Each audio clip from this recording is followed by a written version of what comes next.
Galera, beleza?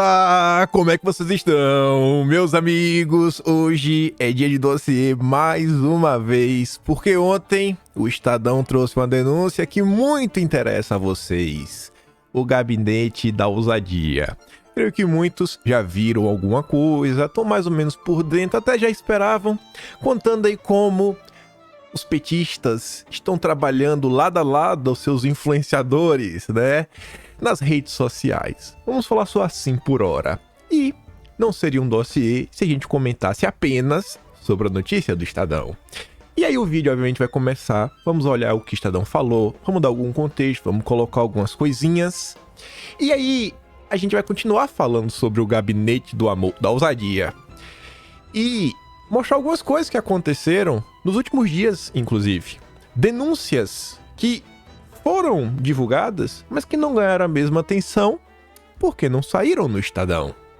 E aí, depois disso, a gente tem que ir naquele momento bacana, onde aí sim a gente vai começar a relembrar muita coisa que o PT fez relacionada a essa questão de influenciadores, fake news, casos que inclusive ganharam destaque na imprensa no ano passado, já foram meio que varridos para debaixo do tapete, a gente tem que lembrar disso.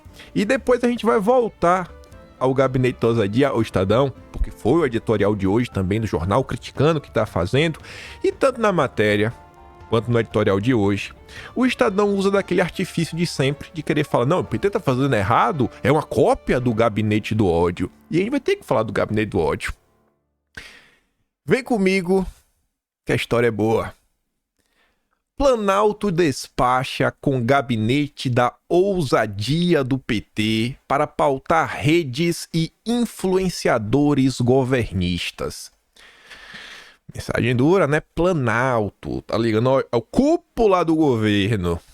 Integrantes da SECOM, do PT Nacional e das lideranças da sigla no Congresso fazem reunião de pauta todas as manhãs com réplica petista do gabinete do ódio. Para definir temas a serem explorados, o secretário de comunicação do PT admite que aciona influenciadores quando tem necessidade e o governo não comenta. Gente, olha só, o cara tá admitindo que tem. No subtítulo, o Estadão deixa claro que tem reunião de pauta. Governo, né, a turma do Congresso, a turma do PT. Rapaz, tu quer me falar que é a réplica do gabinete do ódio? Pelo amor de Deus, né? O que foi o gabinete do ódio? Então pergunta, né? Qual é a acusação da imprensa do gabinete do ódio? Vocês sabem qual é? A acusação formal da imprensa, que foi criação do Estadão. Matéria da Vera Rosa, de setembro de 2019. Mas a gente vai chegar lá. Lá vai o Vinícius Valfré, faz parte lá dos 4 rapazes do Estadão que fazem matérias mais investigativas. Ele, o Etterman, o Childress e o Tássio Lohan. Alguma coisa aqui na matéria opinativa que tem uma decência vai vir na mão desses 4. Integrantes da SECOM, da Presidência da República, fazem uma reunião diária com equipes do PT para definir assuntos e abordagens que os canais e perfis petistas devem usar para tentar pautar as redes que o partido alcança. Influenciadores governistas são chamados eventualmente para briefings sobre os temas que interessavam ao governo. A estratégia conta com a participação do time de redes sociais do partido, que na campanha eleitoral de 2022 atuava sob o nome de Gabinete da Ousadia, a réplica petista do Gabinete do Ódio da gestão Jair Bolsonaro. Aí o Estadão coloca essa imagem na matéria. Grupo de WhatsApp da equipe contratada pelo PT para atuação em redes sociais. A reportagem busca desde 7 de maio, já tem dias que o Estadão sabia dessa história, uma explicação oficial da SECOM sobre como se dá a participação de servidores. E aqui eu fiquei me questionando, cara, por quê? Você já sabia disso desde dia 7 de maio. Por que ontem? Por que ontem? Na esteira do caos que Lula enfiou o Brasil. Mas tudo bem. Os tipos de informações repassadas ao PT, como se dá interlocução com influenciadores pró-governo e quais são acionados. A pasta que era chefiada pelo Paulo Pimenta agora está sob a responsabilidade de Laércio Portela, não se manifestou. Uma rede de páginas e perfis governistas tem se destacado na defesa do Lula por meio de ataques coordenados a críticos e desqualificação da imprensa. Antes de continuar, qual é a minha grande crítica à imprensa? Fala que quando falo do bolsonarismo da direita, os conservadores, a ultradireita, eles sempre são genéricos. Não, eles atacam não sei o quê. Mas eles nunca conseguem dar um exemplo concreto. Assim, cara, qual foi o ataque? Mostra qual foi o ataque coordenado. Será que essa matéria do Estadão, eles vão incorrer no mesmo erro? Apenas fazer aquelas acusações genéricas? Não, eles fazem ataques coordenados. Tá, mas que ataque é esse? Você vai conseguir citar um ataque da turma da esquerda? Porque da direita vocês não conseguem. Vamos continuar. A relação direta entre governo e partido com esses influenciadores indica que a atuação digital deles é orientada a partir do Palácio do Planalto. Não há registro de repasse de verba pública para esses influenciadores. Durante a tragédia no Rio Grande do Sul, PT, governo e influenciadores têm trabalhado para rebater o que classificam como fake news, o que inclui críticas políticas e reportagem da imprensa profissional. Ainda está muito generalista, não tem caso específico, por mais que já deu uma funiladazinha, falou, não, a questão da tragédia do Rio Grande do Sul teve uma atuação. E para massificar ações de Lula em favor dos gaúchos. O governador Eduardo Leite também tem sido alvo de perfis governistas, além da família Bolsonaro. Tá funilando. Tá quase dando aí um caso concreto, isso é importante. Mas já tá conseguindo ser muito mais específico do que quando fala da direita. Que a direita, não, a direita faz ataques contra seus adversários. Nem os adversários eles conseguem citar quem são. A reunião das equipes de comunicação acontece virtualmente por volta das 8 horas e conta com a presença de assessores da SECOM, do PT Nacional, dos gabinetes de liderança do partido do presidente Lula na Câmara e no Senado. Imagina! A interlocução entre palacianos, partido e influenciadores remete ao mecanismo que marcou o governo de Jair Bolsonaro. Na gestão passada, o chamado Gabinete do Ódio, revelado pelo Estadão, funcionava a partir do Planalto para mobilizar as redes em defesa do então presidente para atacar adversários da imprensa profissional. É só isso que eles dizem. Não cita um caso. Fala onde que o Gabinete do Ódio de Bolsonaro agiu. Não fala. A Polícia Federal apontou que assessores palacianos abasteciam a rede bolsonarista que lucrava e mobilizava o debate político. Demonstrou como? Mostra o que foi que eles demonstraram. Conta, Estadão. Faz uma matéria avassaladora para destruir Bolsonaro. Mostra aí, pô.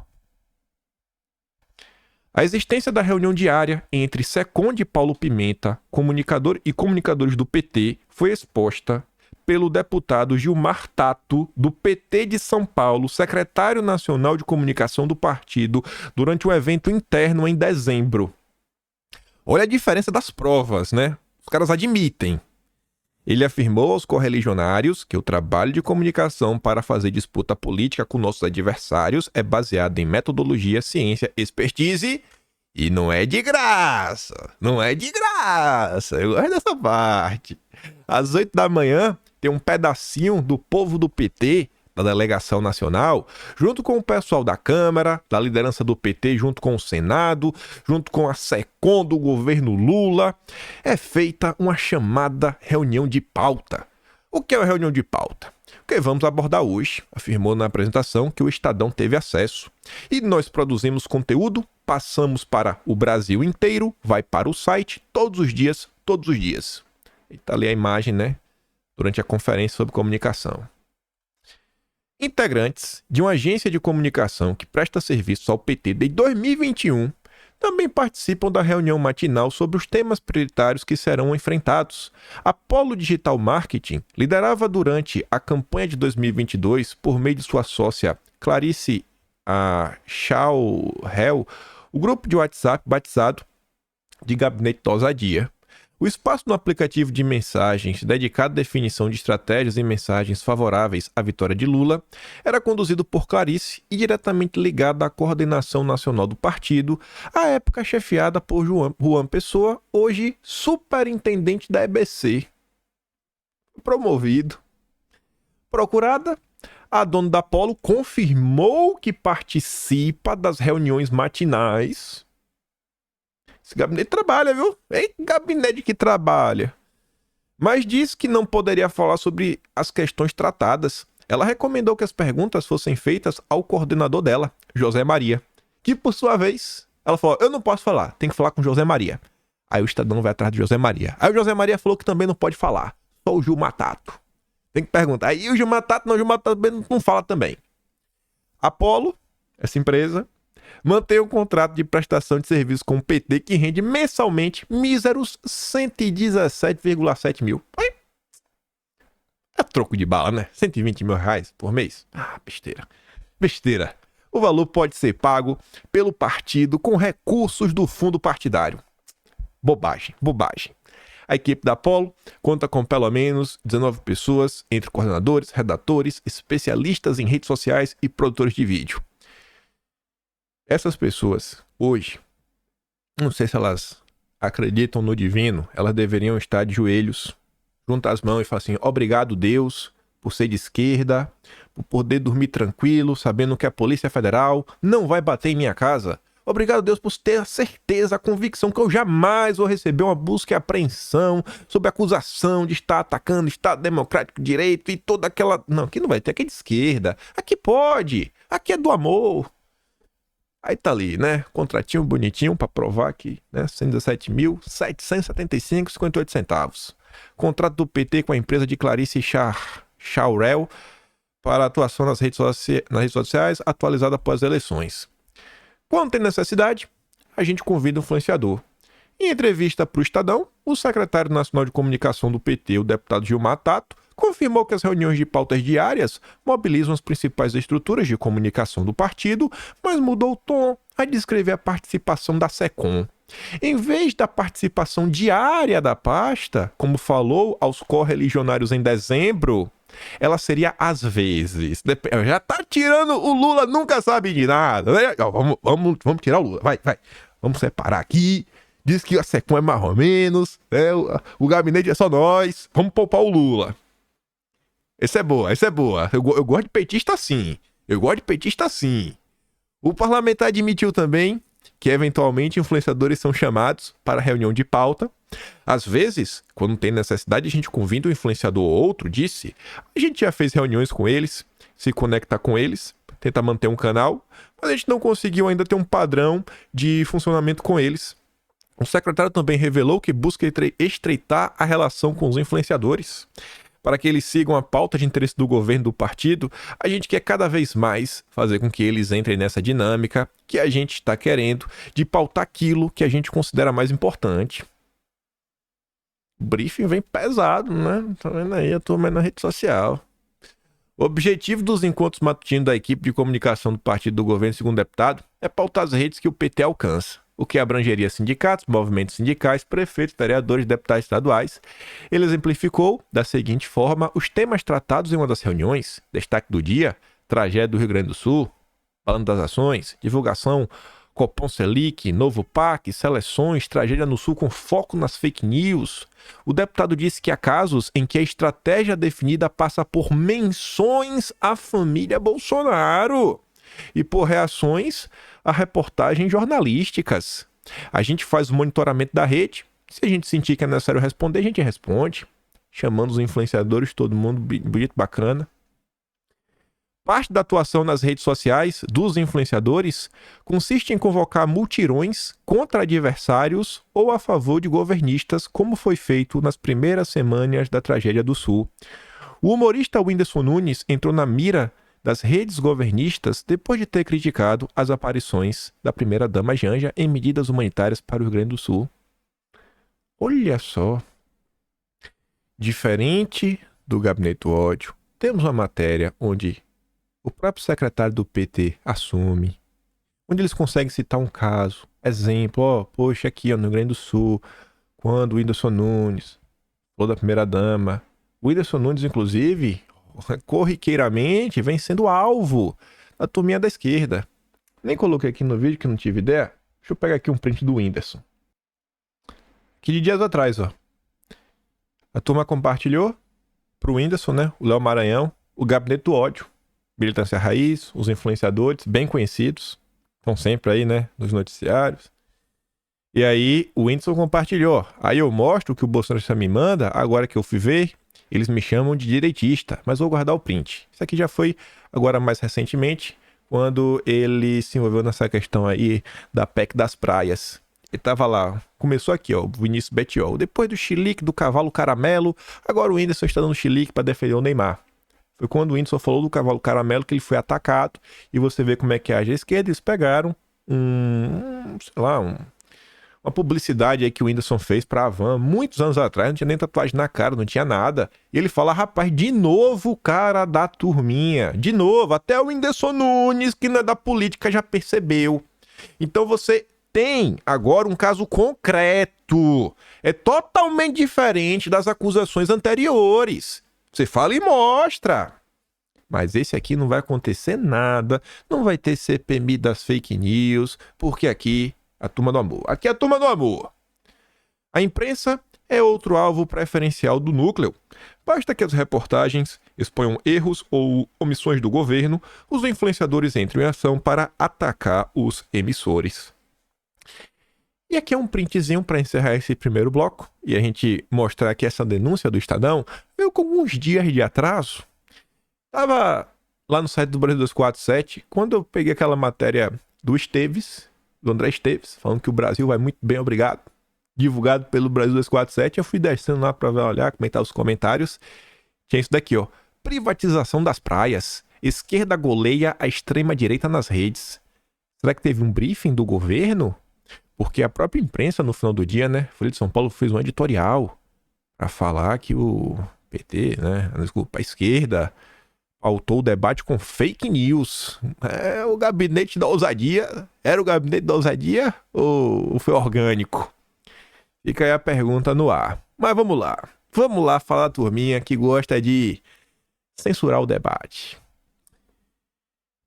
Antes do Estadão, dia 8, mas, infelizmente, né? Infelizmente mesmo, deveria ter muito mais alcance.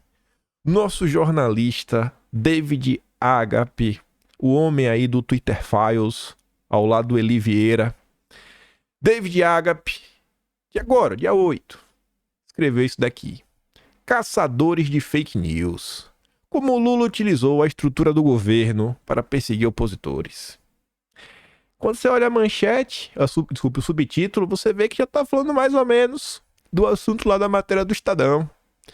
Sob o pretexto de combater a desinformação durante as enchentes no Rio Grande do Sul, a SECOM de Lula criou grupos de WhatsApp para disseminação de narrativas e derrubada de contas de opositores.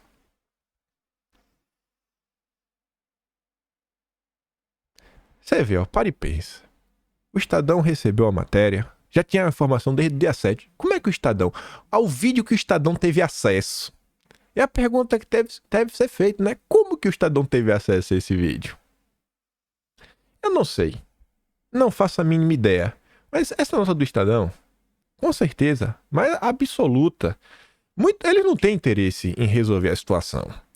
Ele não tem interesse em fazer a denúncia correta. Tanto que eles jogam o bolsonarismo, Bolsonaro, direita no meio, gabinete do ódio. O que eles estão tentando fazer ali é seguir com o desgaste do Lula.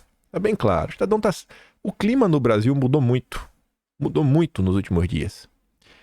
Aí o Agape fala o seguinte, ó, no último ano, durante os temporais que castigaram os gaúchos, denunciamos em A Investigação que os petistas utilizaram robôs, né, militantes virtuais e o Ministério da Verdade instalado na AGU para atacar os críticos.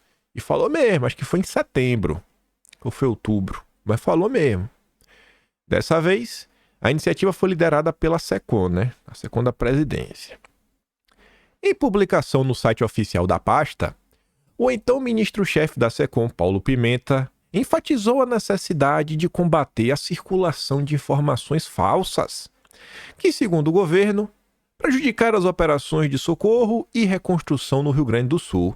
Paulo Pimenta afirmou que a campanha, aspas, seja um voluntário digital da informação, fecha aspas, visava criar uma rede de voluntários em todo o país para identificar e denunciar conteúdos falsos.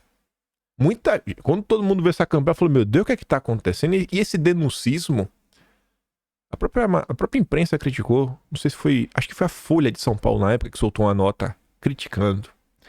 A ação não foi bem recebida e logo Lula foi acusado de criar em seu governo uma Stasi, né? Aquela polícia que vigia a sua população.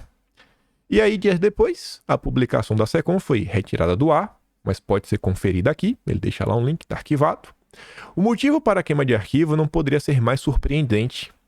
Os grupos de WhatsApp envolvidos são diretamente ligados ao Partido dos Trabalhadores, não sendo apartidários, como poderia se supor, que corrobora com as informações do Estadão.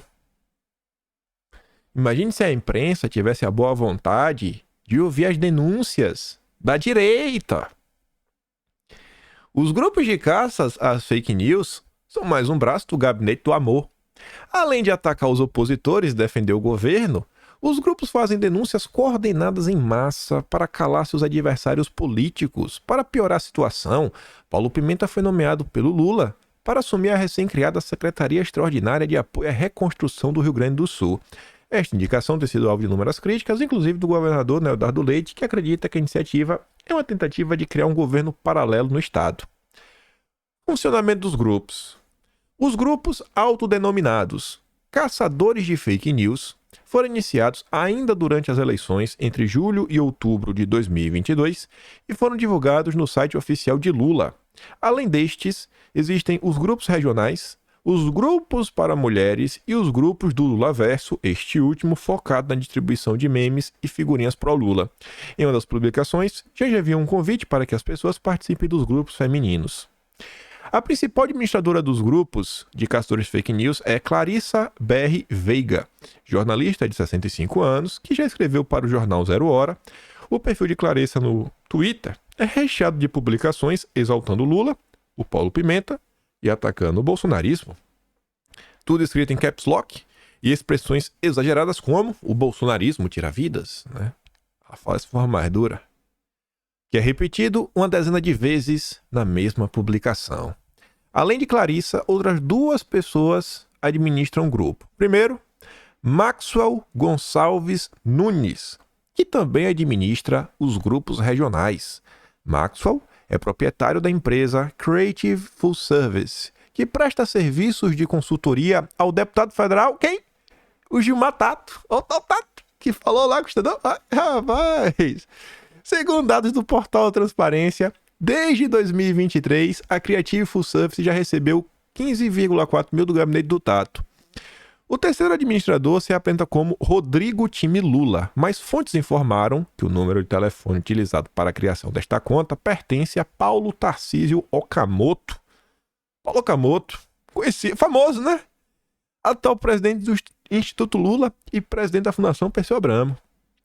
Nossa equipe, que já vem acompanhando há meses a atuação destes grupos, constatou que o grupo de caçadores de fake news é utilizado para divulgar informações oficiais do governo Lula.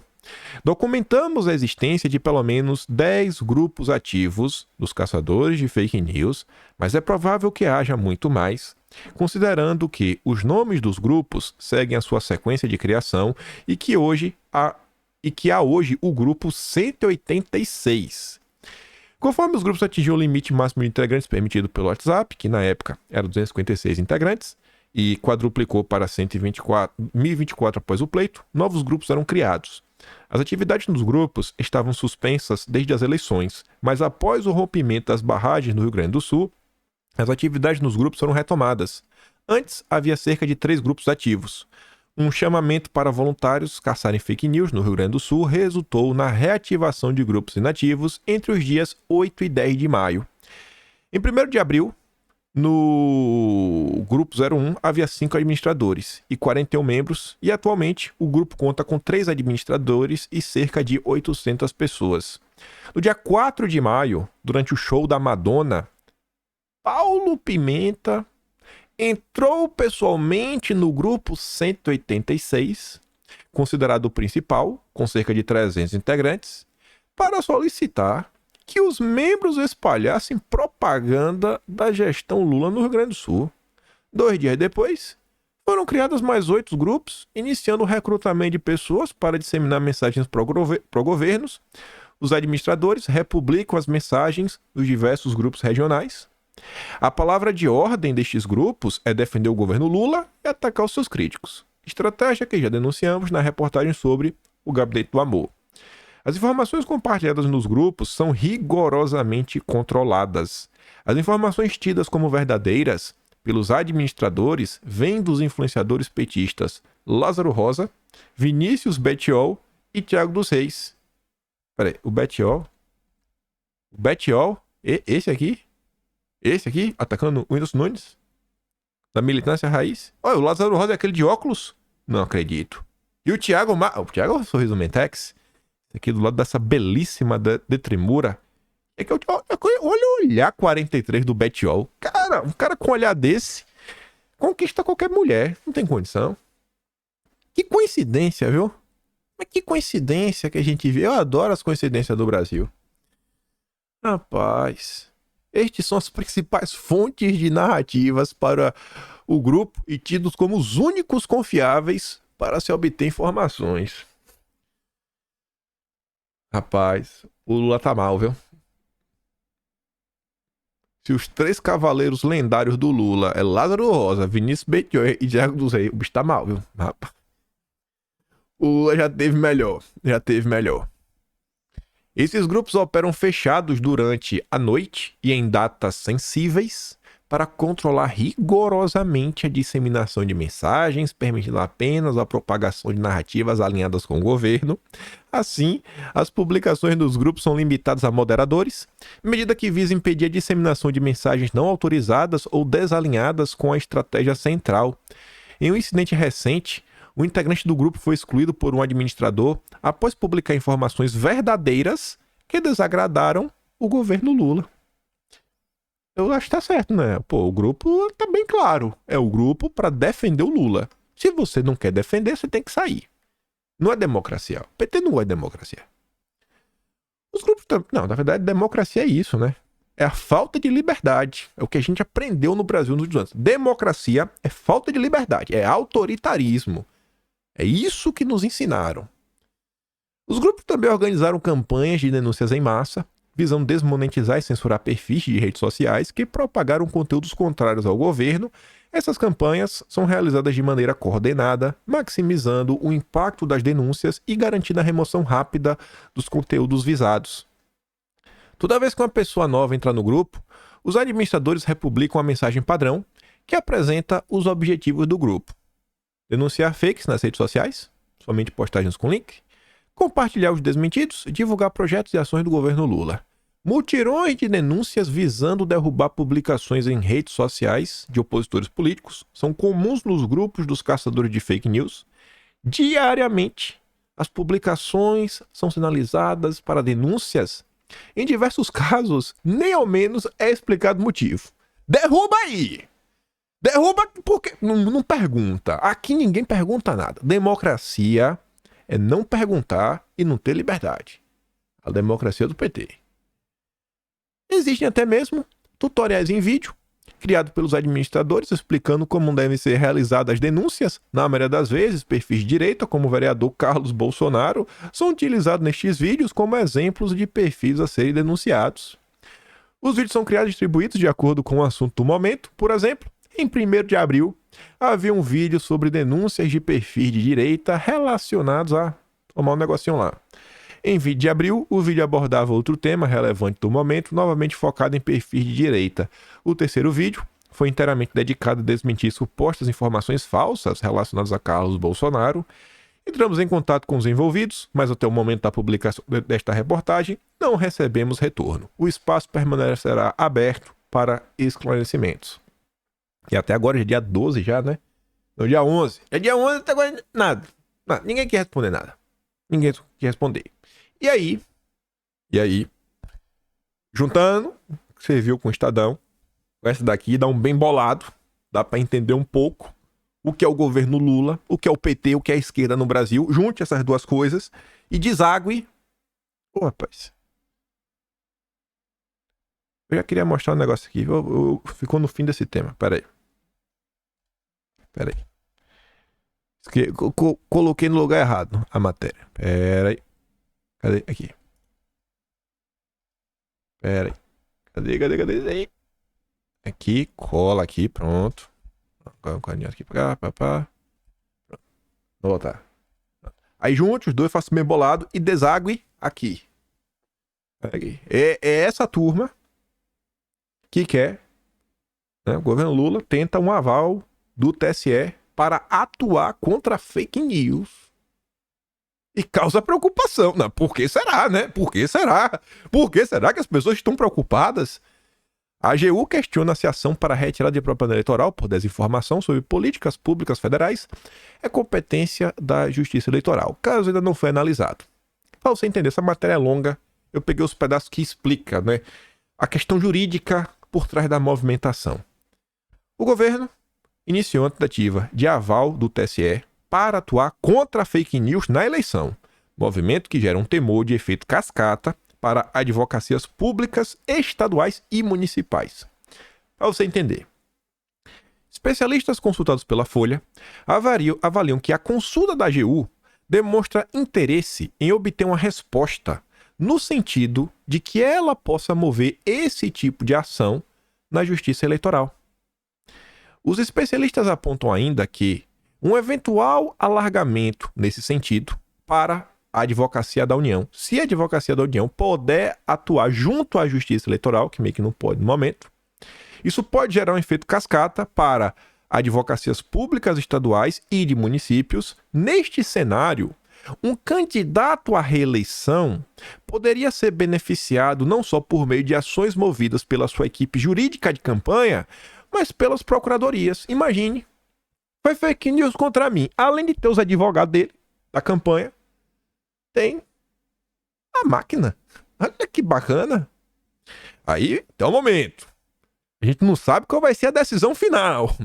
Mas até o momento, o Ministério Público Eleitoral defende o não reconhecimento da consulta, sob o argumento de que o debate sobre a competência ou não da Justiça Eleitoral exige o exame de fatos concretos. Esquece isso daí. Já a área consultiva do TSE, em seu parecer, defendeu que as questões da AGU fossem respondidas negativamente, orientação que pode ou não pode ser seguida pelos ministros. A gente não sabe qual vai ser a decisão final. A galera que decide pode fazer o que quiser, mas a área consultiva do TSE e o Ministério Público Eleitoral acham que a pé furada. A história aí não tá boa, melhor não, esquece nós da AGU. Mas nossos grandes ministros com certeza sabe melhor do que ninguém o que é melhor pro Brasil. Então, tá na mão deles. Tá na mão deles. Mas vamos continuar. Vamos continuar porque aqui foi só o que aconteceu nos últimos dias. E quando você olha essas duas denúncias e você vê essa última movimentação do governo, que já dá aquele medo, a coisa pode ficar muito pior quando você olha para um passado relativamente bem recente do Lula e do governo de 2023 para cá. Tem uma coisinha ou outra de anos anteriores, mas de 2023 para cá, inúmeras coisas que aconteceram. E você vê que alguns atores que foram citados, Tato, Secom, bababá, influenciadores, não é a primeira vez que aparece. Não é a primeira vez. E aí eu quero relembrar algumas coisinhas. De colocar em ordem. É bom você mandar para aquele seu amigo petista. Talvez aquele seu amigo petista não vai querer saber. Mandar pro seu amigo isentão. Cara, ó, dá uma olhada nisso aqui, ó. Aí você mostra uma coisa, mostra outra, mostra uma coisa. Tudo bonitinho. Registrado, divulgado, publicado pela grande mídia. Pois bem. Começando já até em maio. Vocês vão lembrar do contexto. Foi aquele mês que o Brasil parou para discutir o PL 2630. E aí a esquerda fez uma campanha pesada, até com seus influenciadores, para levar a coisa para frente. E qual foi a denúncia da época, se não orientações da SECOM para as milícias digitais defenderem o PL 2630? Peraí, o Estadão falou o quê? Qual a denúncia do Estadão? Que tem reunião de pauta diária, tentar SECOM, para dizer o que é que tem que fazer. Mas isso foi denunciado em maio do ano passado. Um caso concreto. Tá no Atlas. Começa na página 121, no Atlas de maio. Aqui são as páginas seguintes. Na época, o pessoal conseguiu ter acesso aos arquivos. E qualquer arquivo do computador conseguia com o botão direito colocar propriedades. Tá lá salvo, né? Em qual computador foi feito. O nome do Word lá bonitinho. E aí foi achado, né? Que quem salvou a coisa foi o Fabrício Vargas. Por isso que se descobriu que, olha, esses documentos que estão rodando saíram de dentro da SECOM. Olha, talvez a denúncia do Estadão realmente seja verdadeira. Ali tá bem aqui, só apresentei requerimento de convite na CFFC ao senhor secretário de Análise Estratégica e Articulação da SECOM do Palácio do Planalto, Fabrício Vargas, para prestar esclarecimentos sobre pasta criada no Google Drive com conteúdos para parlamentares de esquerda com argumentos favoráveis ao pele da censura, por muito menos acusaram a direita de ter o gabinete do ódio. Aí o tempo passa, que são algumas críticas feitas na época, né? O próprio Verdivaldo aí apontando como o PT atuava para censurar as coisas. Aí o Verdivaldo até relembrou do que o PT fez contra a Marina em 2014. Ali, ó. A Marina Silva disse que o PT, não bolsonaristas, que inventou o gabinete do ódio. Ela conta isso. Marina contando como foi nas eleições, o que fizeram contra ela. Isso é da boca da Marina Silva. Vídeo. E como é que é o Atlas? Você for lá, se você clicar na imagem, você é redirecionado para você assistir o vídeo com seus próprios olhos. Oposição denuncia gabinete do ódio de Lula pró pele das fake news. Ali, ó. Imagens. Tá vendo? Olha a imagem aqui, ó. Bonitinho. O Google Drive. Tá pequenininho, mas dá pra ver. Google Drive, que é o 5 ponto bonitinho. Pá, pá, pá, pá, pá. Quando a direita mostra uma coisa, é sempre falando o nome do santo, o milagre que ele fez, o dia que o milagre aconteceu, onde o milagre aconteceu, do que se tratava. Tá aí, ó. Cadê o Estadão naquela época? Não sei. Aí, da mesma forma que se falou agora dos influenciadores, etc e tudo mais, em maio, grupo de influenciadores pró-Lula repete tática bolsonarista nas redes. A mesma narrativa, mesma. Aqui falava do Rony Lessa, que também tá na militância raiz, aquela turma bonita e cheirosa. Também tá, amigão lá do Thiago dos Reis, todo mundo lá. Não, é que é como se fosse o gabinete do ódio. E era fake news na época. Umas fake news que ele tava botando pra frente, a Folha de São Paulo criticou bastante. Envolvia a questão dos móveis da Alvorada. 31 de maio. Governo prevê parceria com influencers contra fake news. Consulta pública lista estratégias de educação para as mídias. A sociedade pode fazer sugestões online. O governo planeja desenvolver uma parceria com influenciadores digitais em ações que promovam a educação para os mídias sociais e o combate das fake news. Você vê que o governo está sempre empenhado em ter o apoio dos influenciadores. Isso sempre foi bacana, sempre bateram palmas. Aí, quase 3 meses depois, 2 meses e meio, porque a denúncia acho que foi dia 7 de maio, dia 5 de maio, dia 30 de julho, a SECOM adverte servidor do gabinete do ódio próprio das fake news. Então foi só isso que aconteceu, uma advertência. Só isso que aconteceu. A imprensa não falou nada, ninguém gritou CPMI das fake news, gabinete do ódio, nada. Tem que investigar o PT. Não, a imprensa tava de boa. Mas pelo menos o Yoga dele aqui noticiou, né, o que aconteceu, né? Foi só isso que rolou. No Atrás de Maio, revelamos um caso intrigante envolvendo a atuação de um funcionário da SECOM a favor do PL 2630. Agora o Metrópolis vinha para contar os desdobramentos do caso. A SECOM informava a Câmara dos Deputados que teria apenas advertido verbalmente, não foi nem por escrito, o servidor da pasta por envolvimento no que a oposição denunciava como gabinete do ódio em prol do PL das fake news. A denúncia da oposição dizia que o funcionário da SECOM estaria por trás de uma série de arquivos com ataques a empresas e parlamentares contrários ao projeto de lei. Para provar isso, a oposição apresentou os metadados dos arquivos que constavam como autor o servidor lulista. Se fosse um bolsonarista fazendo isso, será que a punição seria apenas uma advertência verbal? A história está registrada. Aí, em setembro, conforme o Agape citou na matéria dele, a gente deu voz, Agape. Tentei dar uma colherzinha aí, né? Um empurrãozinho, né? Unidos venceremos. Quando ele fala, quando teve lá o início da tragédia, que rompeu a barragem, né? Os ciclones, extratropical, etc. PT utiliza robôs, naves e novo Ministério da Verdade para atacar opositores. Está lá registrado. O que foi que o pessoal identificou na época? Você viu? Canal Visão Pátria colocou as imagens. Tá muito pequeno, eu sei disso. Mas, por mais que esteja pequeno, você consegue ver que a quantidade de linhas é igual. Você consegue ver aqui uma sirenezinha vermelha em todas. E vários nomezinhos azuis, né? Postagens iguais, com o mesmo texto. Olha que coincidência, né? Olha que coincidência. E aqui tá um pouquinho maior. E aqui tá tudo grifado assim, né? A quantidade de perfis falando exatamente a mesma coisa. Tinha até perfil que tinha a mesma foto. Aí tá ali, né? Além disso, uma rede de robôs tem atacado pessoas contrárias aos interesses do governo, como o comentarista Stepa Paiano, o jornalista Alexandre Garcia. Graças ao Visão Pátria, agora sabemos que há uma rede de robôs petistas que anda com o objetivo de destruir reputações. Isso aconteceu no passado, setembro. Setembro também, a imprensa noticiava, ó, não é hora de criticar, briga nas redes gera um debate sobre blindagem a Lula. Parece que os grupos aí, né, pra passar pano pro governo e ir atrás de quem critica, já tava a mil dentro da própria esquerda.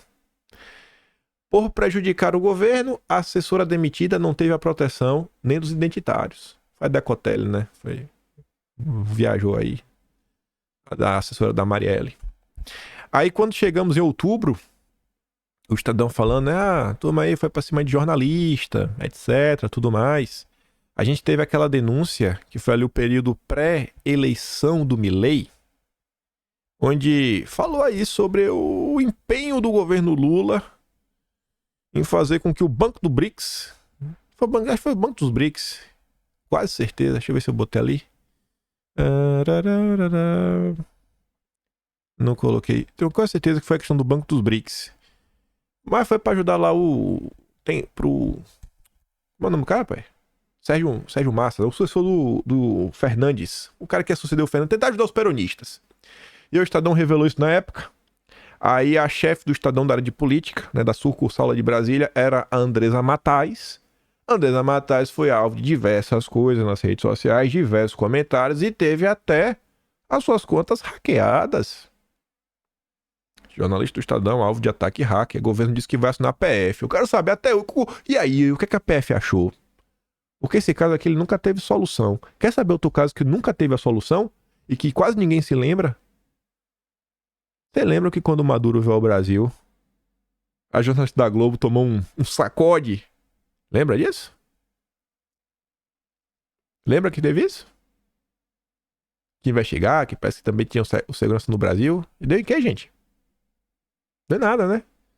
Aí, mas não, deu um tempo assim, acabei que tava de férias, tinha que prestar depoimento, depois, né, deu mais uns 30 dias, porque tinha que ver uma coisinha ali. O caso foi varrido. O caso foi varrido. Ninguém fala mais. Tomou um sacode. Vai! Quem mandou vir aqui encher o saco do Maduro? Esqueci o nome dela agora. Délia Ortiz, não é isso? Um negócio desse? O que é isso? Um negócio desse, Délia Ortiz, eu acho. Enfim, deu em que esse cara? Nada. Já imaginaram? A jornalista mulher agredida fisicamente no governo Bolsonaro. Vocês já imaginaram isso? O governo tinha caído. Aí quando teve essa perseguição contra o Andresa Matais, que depois foi perseguido no caso da dama do tráfico, o Samuel Puncher publicou uma nota de 2012 do Reinaldo Azevedo. Ele falava, observem que um certo ataque coordenado prossegue, usando os mesmos blogs que se usava em 2013, 14 e 15, os mesmos métodos para tentar destruir a reputação de alguém que ousou contrariar o governo. A diferença é que não vão chamar de gabinete do ódio, mas deveriam. E a matéria que ele compartilhava era aquela, ó. Cuidado, há sempre um petista na rede tentando, né, te bulinar. Ou como o PT solapa a liberdade na internet para agredir os indivíduos livres, a imprensa e a oposição. Chamou a galera do bigode lá da Alemanha do mundo virtual. Meu Deus, viu? E aí tá lá contando, explicando tudo bonitinho e tá tudo mais. Relembrar e viver, né? Relembrar e viver. Aí, em novembro, tivemos o caso da dama do tráfico. Aí o PT, junto com o Felipe Neto, postou a foto da Andresa Matais, né, dama das fake news, todo mundo pra cima dela. Aí você vê, a coisa foi tão séria na época que a Globo braço auxiliar extraoficial de comunicação do PT, fez o editorial em nome do grupo. Ó. Linchamento virtual de jornalista não combina com o governo democrático. A NJ repudiou ataques contra profissional que revelou encontro da dama do tráfico em Brasília. O recado do governo é claro: retaliar responsáveis por notícias desfavoráveis. E ó, toma porrada! Toma porrada! E não teve nada! Nada! Porque é de esquerda. Aí pode fazer tudo. O PT sempre atacou jornalistas. Aqui foi uma da Marilice. Ela consegue citar um caso concreto. Nessa matéria, ela cita quando Daniela Lima, que tá aí agora com o celular na Globo News, tomou um pontapé em um evento do PT que ela foi cobrir. Acho que foi na época do impeachment. Veja como são as coisas. Mas aí, e quando cita nessa matéria do bolsonarismo, é sempre citando em termos genéricos. Não, mas... Sempre é assim. Aí, nesse episódio, em novembro, assim como o Estadão, do Fabiano Lana, a Marilice, lá veio a Cruzoé. O senhor Duda Teixeira, lá o Gui Mendes. Mas quem manda mesmo é o Duda Teixeira? A perseguição lulista à imprensa. Nessa daqui, a Cruzoé ousou citar um caso para falar que o bolsonarismo tinha um gabinete do ódio. Sabe qual foi o caso que eles citaram na época? Os disparos em massa. As denúncias da Patrícia Campos Melo. Aí na época, peguei essa situação, aproveitei para a gente fazer um dossiê. E esse dossiê foi transformado em texto. O subtema se chama Relembrando Verdades, começa na página 120 do Atlas de novembro. Tem lá, comentando que estava na matéria do Isto É, e depois mostrando, né? Disparos em massa? Bom, vamos então relembrar. Vamos diferenciar esquerda de direita. Folha de São Paulo é condenada a indenizar Luciano Hang, dono da van. No quê? Sobre as acusações que fizeram. Aí fake news. Perdeu. Não conseguiu provar. Bolsonaro foi levado ao TSE para ser julgado, né? Por abuso de poder econômico, por disparos em massa. Essa matéria eu vou dar um zoom. Sem usar inquérito das fake news, TSE absolve Bolsonaro por disparos em massa. A corte voltou pela improcedência de 2 ações de investigação judicial eleitoral propostas pelo PDT e a Coligação Brasil Soberano, que apontavam suposta prática de abuso de poder econômico indevido dos meios de comunicação na campanha de 2018. As ações foram ajuizadas contra o presidente Jair Bolsonaro, o vice Hamilton Mourão e empresários que teriam sido os responsáveis por financiar o disparo em massa de mensagens com notícias fraudulentas para prejudicar o Haddad, candidato derrotado em segundo turno.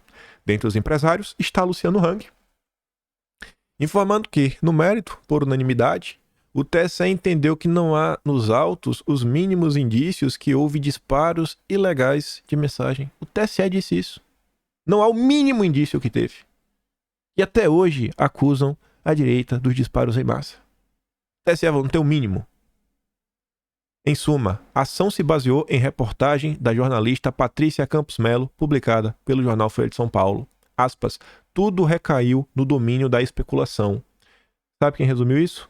O ministro Luiz Roberto Barroso, que atualmente é o presidente do Supremo. Comentário do Atlas, né? Alguém vai falar que o TSE é bolsonarista? Que o ministro Barroso é um grande fã de Bolsonaro? Além do posicionamento do ministro Barroso, o Conjur informou que, aspas, para o ministro Luiz Felipe Salomão, as 2 AIGs já estavam prontas para julgamento independentemente do compartilhamento de provas nas outras ações, porque o PDT sequer comprovou que havia conduta a ser investigada. O que ele quer falar com isso? Sequer há nos autos print das mensagens. Prova que deveria ser fácil, uma vez que a alegação era de disparos em massa. Cara, se for um disparo de massa, tá. Então mostra uma dessas mensagens, pelo menos uma. Não tinha nenhuma. Não tinha nenhuma. Disparos em massa que ninguém nunca viu. E até hoje, a gente é denunciado por isso. Da minha parte, tá registrado. Em sequência, eu relembro um caso que teve. O senhor Felipe Moura Brasil, junto com a turma do MBL, vamos unir a direita, né, gente? Acusaram na época o Terça Livre de receber dinheiro do governo. Olha o MBL, ó. Blog Terça Livre recebeu 1.447 anúncios do governo em seu canal. Bolsonaro já tem o seu próprio Brasil 247. Olha o que o Felipe Moura Brasil falava. Foram 1.447 anúncios do governo em canal de blogueiro de crachá, que consta na planilha da Secom. Esqueminha para pagar indiretamente e fingir que não recebem do governo. Os 1.447 anúncios. Tá lá embaixo o preço. Eu vou dar um zoom. Mas a Nando Moura, esse é o pior. Porque Nando Moura tá no YouTube há anos. Ele sabe quanto rende isso. Ele deveria saber. Os valores dos tais 1.447 anúncios foram R$ 4,28.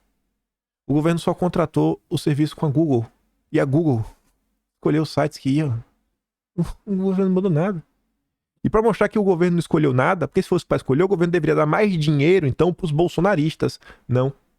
O próprio antagonista que fez essa denúncia contra a direita na época recebeu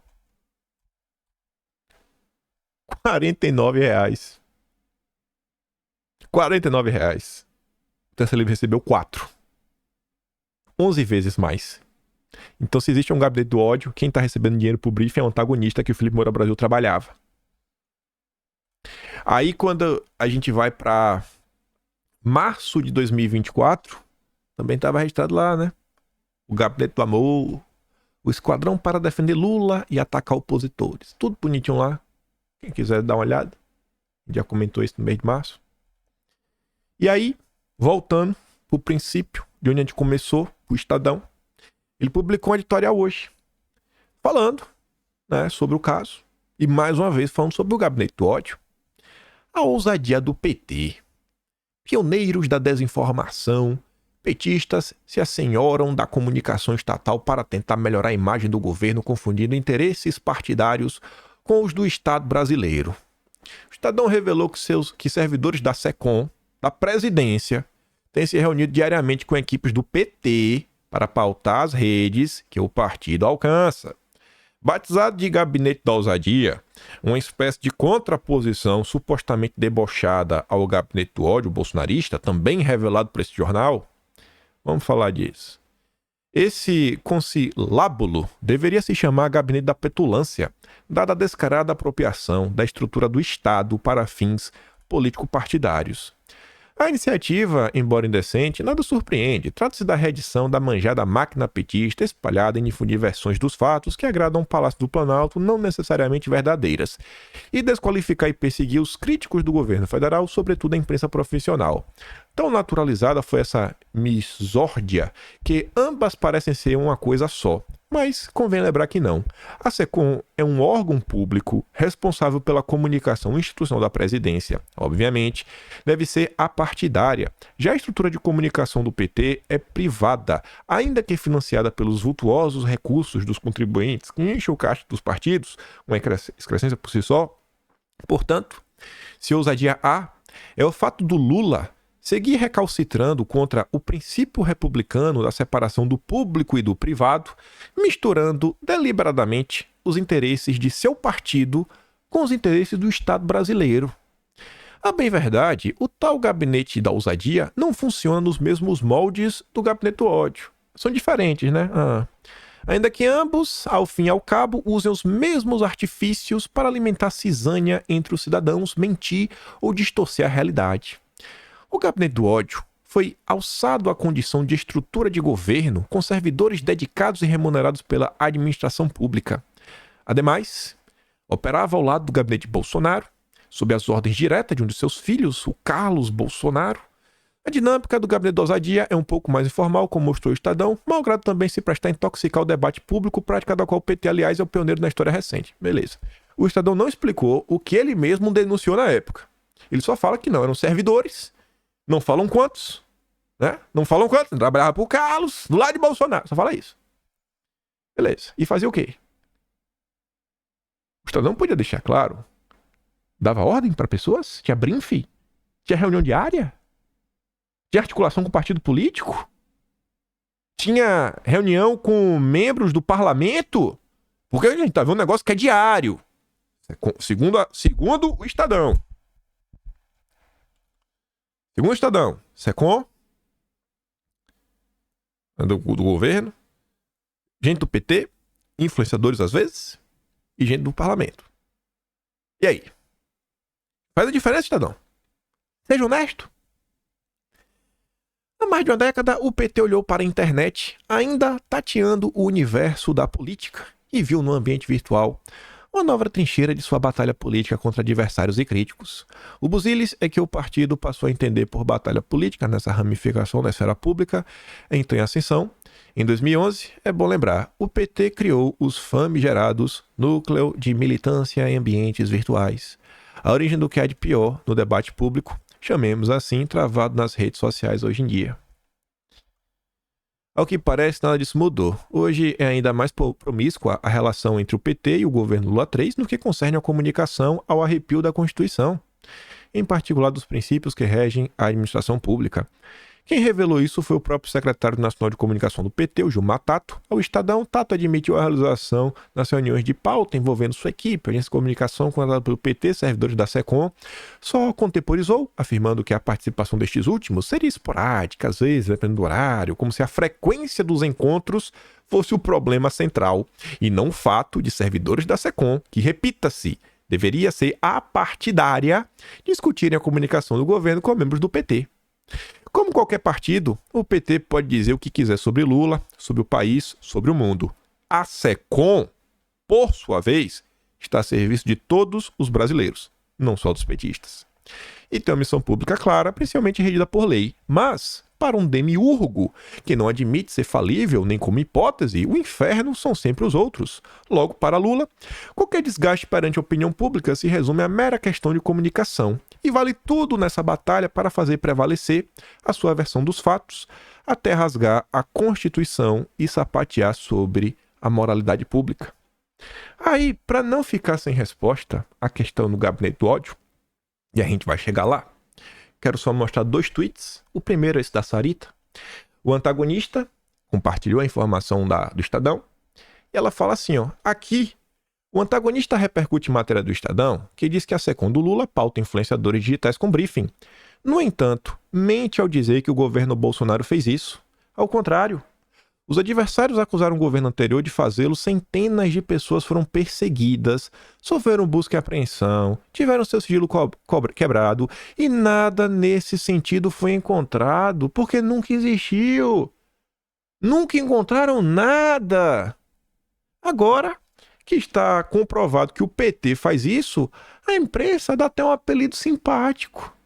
Gabinete da ousadia. E não haverá qualquer perseguição ao grupo envolvido, como ainda ocorre com outros apoiadores do governo passado. É uma coisa que me dói é ver gente mais à direita. Mais direita. Direita cheirosa. Tipo Leonardo Coutinho. Eu gosto dele. Nossa, muito conteúdo bacana que ele já postou. Muita coisa, principalmente América do Sul, foi de São Paulo, tem livro, né, sobre o Chaves. Mas vez ou outra ele me apronta umas que eu também boto a mão na consciência e falo, meu Deus do céu. Pra ele eu sou um conspiracionista maluco. Ele escreveu isso sem citar meu nome uma vez. Fiquei meio triste, mas falei, vida que segue. Não vou deixar de aproveitar o que esse cara posta de bom, porque, falou mal de mim. Mas fala aí, mano, sou duguinista, né? É a tese, beleza. Porque eu não quero me alinhar ao globalismo. Eu não posso rejeitar os dois lados. Eu tenho que ser um ou outro. Eu não posso não gostar da Rússia, não posso não gostar do Xi Jinping, do país vermelho dele. Também não posso gostar do globalismo. Devo gostar, de um jeito ou de outro. Senão, Ave Maria. Mas enfim. Ele também disse que agenda verde não existe. É tudo conspiração, que não tem nada dessa coisa. Mas ele escreveu assim, ó. Um dos erros ou a conveniência da imprensa e da academia é insistir que o bolsonarismo inventou um QG para pautar a base, muitas vezes, por meio de desinformação e difamação.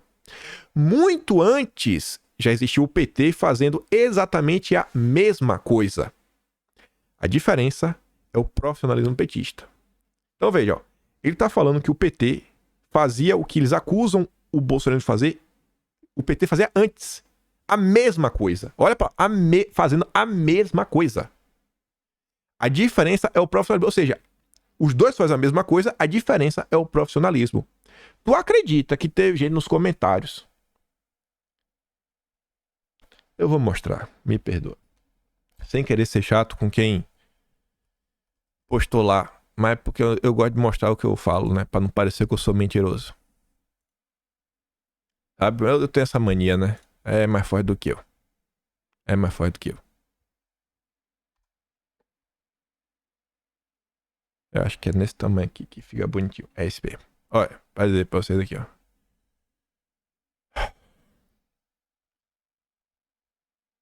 Cadê eu? Eu respondi a 2 pessoas. Só se a pessoa apagou o tweet. Uai. Será que apagaram? Acho que apagaram. Pera aí. Acho que a pessoa apagou. Só pra não... Ah, tá aqui, ó. Tá, achei 2. Ó, ele não está sugerindo que existe o QG do bolsonarismo. Muito pelo contrário. Que a imprensa inventou essa história. Releia. Ele é a porra do tweet.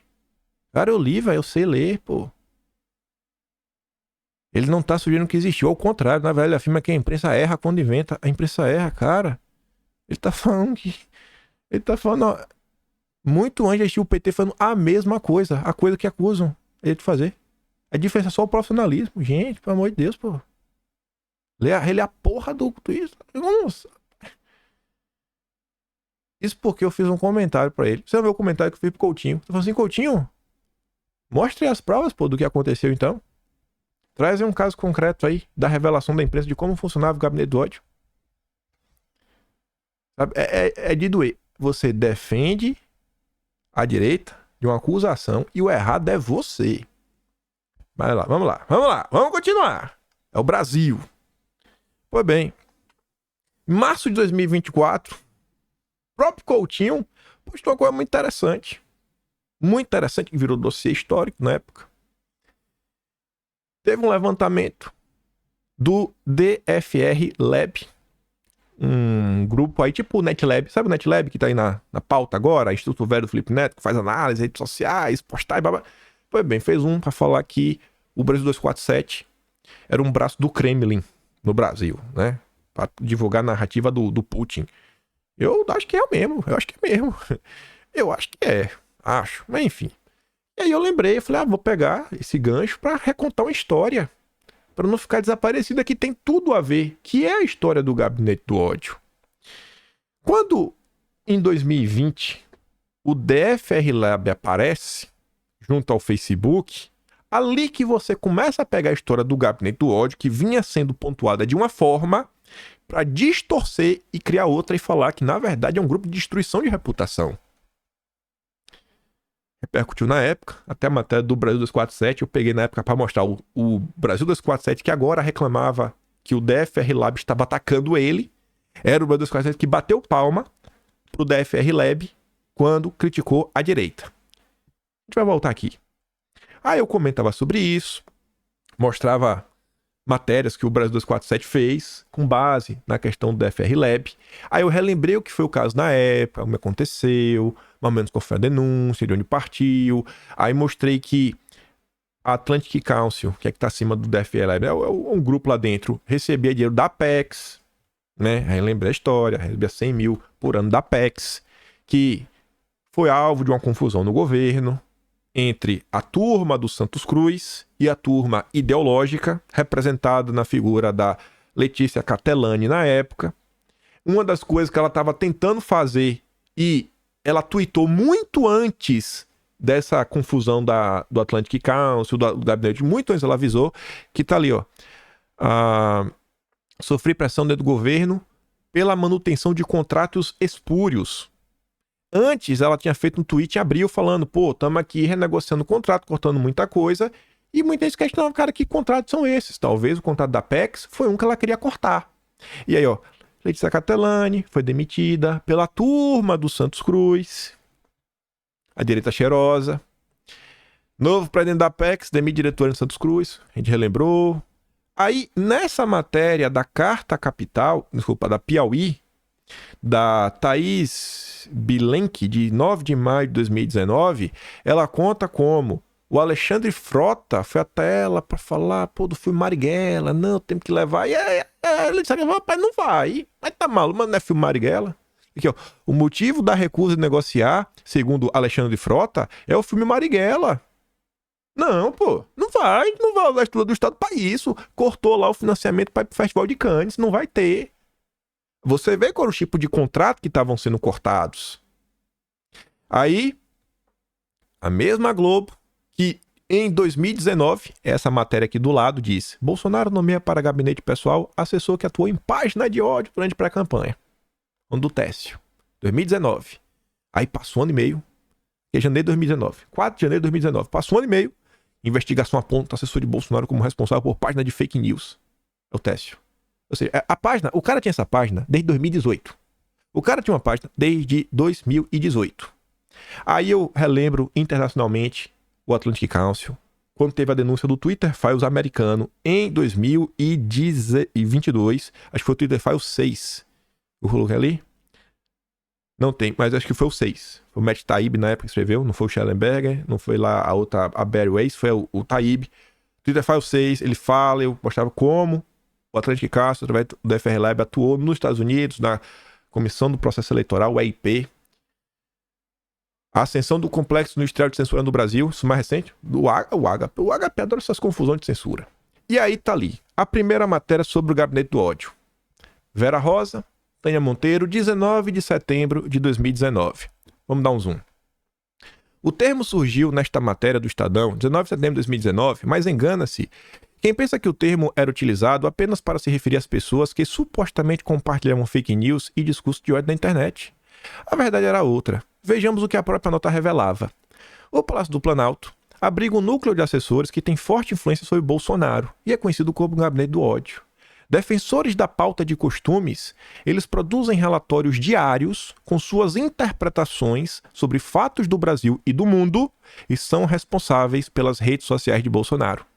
Essa ala ideológica faz a cabeça de Bolsonaro e o incentiva a adotar um estilo beligerante, além de ofuscar a nova coordenação política comandada pelos ministros da Segovia e o Ramos. O tal Gabinete do Ódio, gente, quando ele surge e é denunciado, eram que pessoas estavam fazendo o seu trabalho. Qual o trabalho do assessor? Produzir relatório para assessorar o presidente na tomada de suas decisões. Eles monitoravam como estava o clima das redes. O Gabinete do Ódio não era sobre criar um briefing, passar informações, ordens. Não tinha nada disso. Nada disso. Então, você vê a sacanagem do Estadão quando pega e fala, não, o funcionário... Ele não conta. Ele não conta o que ele mesmo revelou na época. Vejam só, o suposto gabinete do ódio não passava de um grupo que fornecia informações para Bolsonaro. Só que eram informações que faziam que Bolsonaro brigasse muito. Aí a história do gabinete do ódio sai disso para um grupo de divulgar mentiras e tudo mais, com o estudo do DFR Lab e da Atlantic Council, que recebe dinheiro do governo americano até. Aí eu vou trazer o próprio Brasil 247. Eu vou dar zoom ali, ó, no estudo. Sabe por que o estudo apontava? Aqui, ó. Conta do Instagram que seguia Paulo Eduardo Lopes, conhecido como Paulo Chuchu. Pronto. Esse é o gabinete do ódio. Não, essa conta segue o cara. Essa conta... A gente tá analisando ao longo do vídeo reuniões diárias, briefings. Ó, a ordem é essa.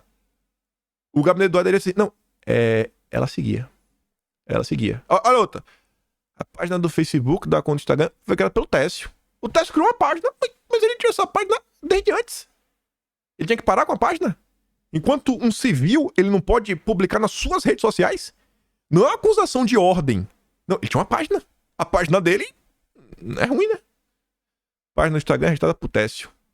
Conta que promovia o deputado estadual Anderson Moraes. Não pode. DFR Lab não deu informação. Página era curtida pelo Técio. Pronto, curtiu. Na esquerda, a gente tá falando de reunião diária, SECOM, PT, parlamentares. Definir um briefing, chama o influenciador. Olha, o Técio curtiu, viu? O Técio curtiu a página chamada Extrema Vergonha na Cara. Rapaz! E o gato fingido, que seguia o Paulo Chuchu, que é assessor das Bolsonaro. Seguia, rapaz. Seguia. E você tem que aturar, né? Ainda na época, nesse dossiê histórico, a gente ainda falou um pouco da Atlantic Council nos arquivos, no Arquivo Nacional, o dossiê lá da época dos militares. Tem essa parte aqui também. Como eles atuaram contra o projeto nuclear brasileiro. Em dezembro do ano passado, completando 1.500 vídeos, no vídeo 1.500, peguei um episódio especial para explicar com fatos, factualmente, como a gente saiu, governo Bolsonaro, nova era, até a primeira busca e apreensão, com fatos. Como chegamos até a primeira busca e apreensão de 27 de maio de 2020. Mostrando ali, tintim por tintim, como foi o processo. Aqui, eu chego pronto, para entender. Para entender uma vez por todas. Dossiê histórico da direita, o epílogo da Inquisição, a marcha até a decisão judicial, Gentili sabia de tudo, a IAMBL, Amigos Inseparáveis, e o homem foi blindado. Passando pela manifestação do dia 26 de maio, CPM das fake news, Luciano Nayan, Nando Moura, Gentili, o caso Santos Cruz, tudo lá registrado. No que depender de mim, a nossa história não vai ser esquecida. E também da equipe que me ajuda a escrever o Atlas, né? Porque depois de agora transformou em... tem livro. Se não fosse minha mãe, Gabriela e Texugo, não tinha como, né? Então, obrigado os três aí também. E aí, depois de tudo, esse foi o tweet que eu fiz pro Coutinho, ó. Coutinho, explica com provas, ou pelo menos cita um caso concreto do QG do bolsonarismo. Vejo todo mundo acusando, mas ninguém quer trazer um exemplo concreto com provas. Por isso que eu sou todo doente de mostrar o que eu tô falando. Aí eu quis fechar o vídeo com esse daqui, ó. Esse cara aqui é de direita. De direita mesmo, falando no perfil dele. Vi as pessoas que ele segue, entendi um pouco o posicionamento dele. Tem muita gente que não gosta de mim. Os teus ataques ao Pablo Marçal é exemplo. Isso aqui me machuca de coração. 5 anos. 5 anos. A minha principal luta em todo esse tempo de registro foi mostrar a mentira em relação a essa perseguição que a direita sofre. Ninguém registrou isso mais do que eu. Não tem ninguém. Eu vou valendo, seja em vídeo e vídeo inteiro. Ninguém fez algo que dá, na boa, não dá 40%. Vou ser bem bondoso, não dá 40%.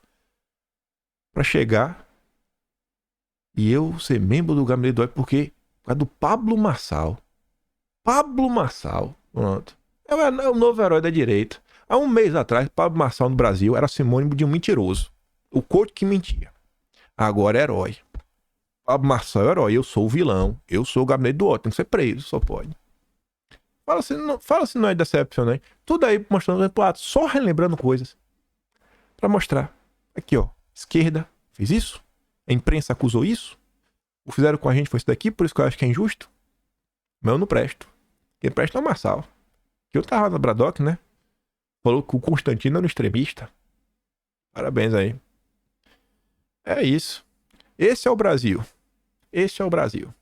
Esse é o Brasil onde temos que unir a direita. Que não é momento de divisão. Mas aí deve ser por isso, né? Porque eu tô dividindo a direita, então o errado sou eu. Mas tá aí, ó. O gabinete da ousadia. Tem a luz do dia. Não é nada novo. Vem desde os Maves. 2012. 10. Início da internet. E até hoje. Injustiças são feitas. Toda vez que me vejo falar de Gabinete do Ódio, nossa, isso me deixa maluco, gente. É porque eu conheço essa história de cima pra baixo, de baixo pra cima, do meio pro começo, do meio pro fim. Onde tu apontar o ano, eu começo e eu conto a história. Minha primeira participação no Pânico, eu prometi 1000 vezes. Eu falei, no dia que me chamarem pra lá, pode ter certeza, eu vou pra falar sobre isso. Eu fui e falei sobre isso.